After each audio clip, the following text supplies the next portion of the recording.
হরে কৃষ্ণ, রাধে রাধে।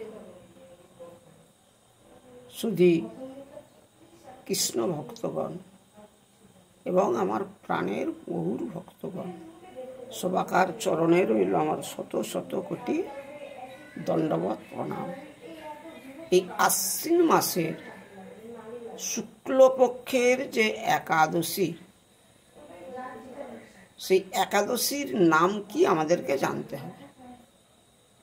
স্বয়ং রাজা যুধিষ্ঠির ভগবান কৃষ্ণকে জিজ্ঞাসা করলেন, দয়াময়, এই আশ্বিন মাসের শুক্লপক্ষের যে একাদশী, এই একাদশীর নাম কি? এই একাদশী করলে লাভ কি, আমায় বলো। তখন স্বয়ং ভগবান বললেন, এই আশ্বিনের শুক্লা একাদশী এর নাম পাপাঙ্কুশা একাদশী, সর্ব পাপহরা। এই একাদশী ব্রত করলে সর্ব পাপ হতে মুক্ত হওয়া যায়। তাই আমাদের প্রত্যেকের কর্তব্য একাদশী ব্রত করা। ভগবানের সর্বশ্রেষ্ঠ ব্রত একাদশী ব্রত। এইটিকে আবার বলা হয় হরিবাসর তিথি। এই আশ্বিন মাসের 16 তারিখ শুক্রবার শাস্ত্রমতে, গোস্বামী মতে এবং নির্বাক সম্প্রদায় মতে একাদশী ব্রত পালন।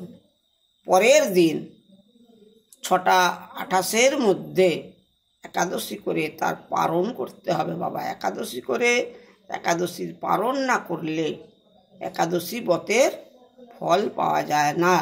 তাই আমাদের প্রত্যেকের কর্তব্য একাদশী ব্রত করতে হবে। এই একাদশীর দিন হইতে আবার নিয়ম সেবা ব্রত শুরু, যেটাকে বলা হয় কার্তিক ব্রত বা দামোদর ব্রত। এটি অবশ্য 3টি ভাগে ভাগ হয়। একাদশী থেকে উত্থান একাদশী পর্যন্ত, এবং পূর্ণিমা থেকে রাস পূর্ণিমা পর্যন্ত, লক্ষ্মী পুজোর পূর্ণিমা থেকে রাস পূর্ণিমা পর্যন্ত, এবং আশ্বিন মাসের সংক্রান্তি থেকে কার্তিক মাসের সংক্রান্তি পর্যন্ত 3টি নিয়মে পালন করা হয়।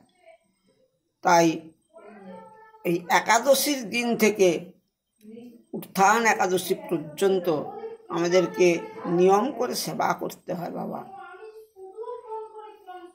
এটাকেই বলা হয় নিয়ম সেবা ব্রত। হরে কৃষ্ণ, রাধে রাধে।